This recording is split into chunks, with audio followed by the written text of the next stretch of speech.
Hello, my mama Kwaba the bar Kumasi TV so and see that for when Yankopon at the chair. And I know your Bomodia Adum Ababi P. Ministries. Into what share dine there is one fit a the Court of Appeal Complex, Kumasi. Court of Appeal Complex, Kumasi, who said a honorable. Tiname Kai ministry sana, and that's so a nominal. I a forestry commission in Adum. Ti ebe ni afa asia hanom ne ahu senia hanom no nyina no esi etie ewo ministries hanom ti ebe bo modin hanom ba bia esi ano menam samre no passport office kwan so na samre no menam etino na meka wo se Kumasi TV ana onigisu a wo hwe ewo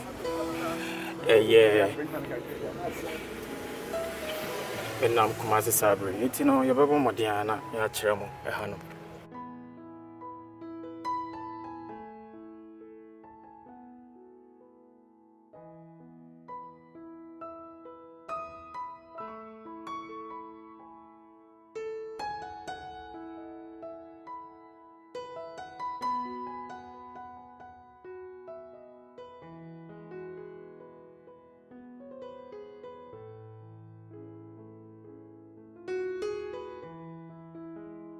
no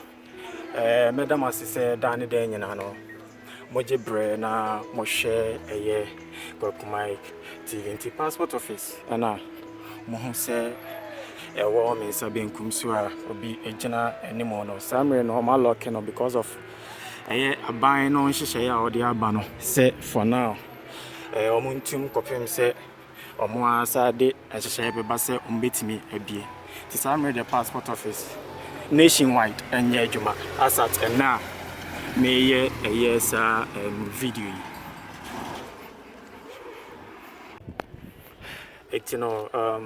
baby yanam samre no court no actually pay na yanam samre ewo Kumasi abonten so eti na meka we se Kumasi TV ana when you gusu a wo hwe to hwe hanoma hanum ni very very very neat. I am very very very neat, very quiet. See.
It is baby a summer and then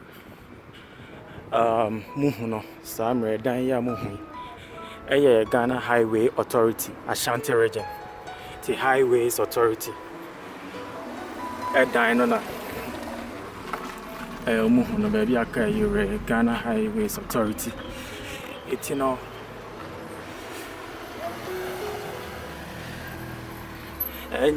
ministries na ya wasamren nyina ya ministries eti ya be fast for hano e be fast for hano na mo hu senia hanom no and so esitie Kumasi Ministries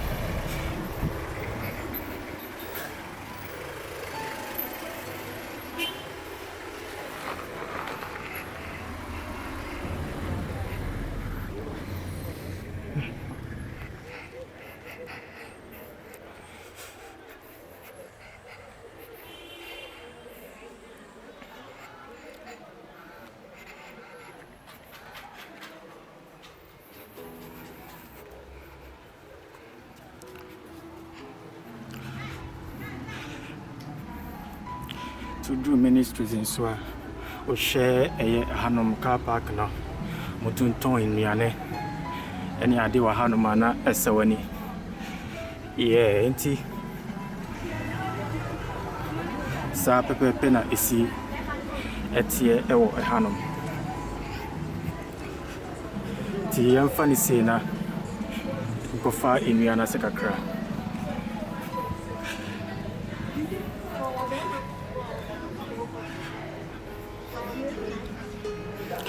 ti baby kono commissioner for oath for no more na Hanom no mudi omo ejuma ti Hanom ye DHL office ana mo hu ye no ti baby nam samre no ye anyina ya enti everyone modiana me mo wura commissioner for oath for him me a hesene Hanom no ensu esiti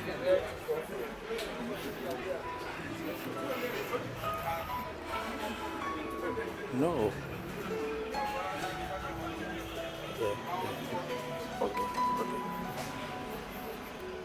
okay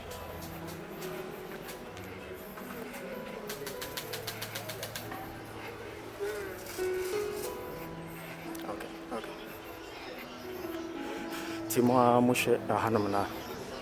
typewriting and commissioners in more.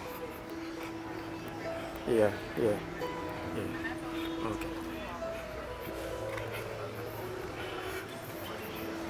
No. Timo share nnuane tonton enso ewo Hanom a Hanom na me ka say to ministries ana me nam samre no ewo Kumasi TV so Timo mushe bibia we live on Kumasi TV. Yeah. Ti yasa so aba be si ekwan ni yasa so aba be si ekwan ni yasa so aba be si ekwan ni na one we say ne si etie ewo Hanom ti ele fa Hanom kakra no we say ne si tie ewo Hanom ewo Kumasi TV so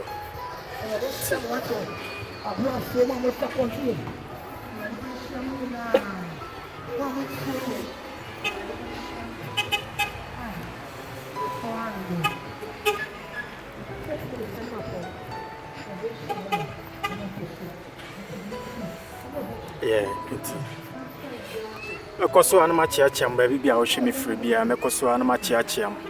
se Kumasi TV so na wani gusu a wo hwe samre Kumasi TV so na wani gusu a wo hwe samre tie ne to a mede mo ba Adum Ministries Kumasi ana wani gusu a mo hwe to a mede mo ba no na wani gusu a mo hwe ewo Kumasi TV so ti medamase se moje bre na ne to no obo modi aka me ho na ye be ye eti medemo ebesi Hanom medemo ebesi Hanom yankopon hira mo nyina se da ne da nyina moje bre na mo share me videos baby bia wo hwe me free bia baby bia wo hwe me free bia the mechanics when Yankopon hira mo nyina se da ne da nyina wo gibre na wo share Kumasi TV immigration Ghana Immigration Service for building ana esia no ya ba we pie no edamu nyina amase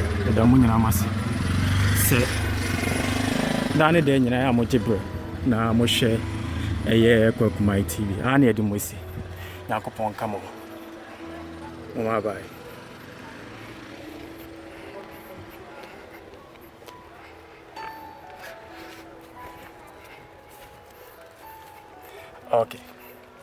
Okay.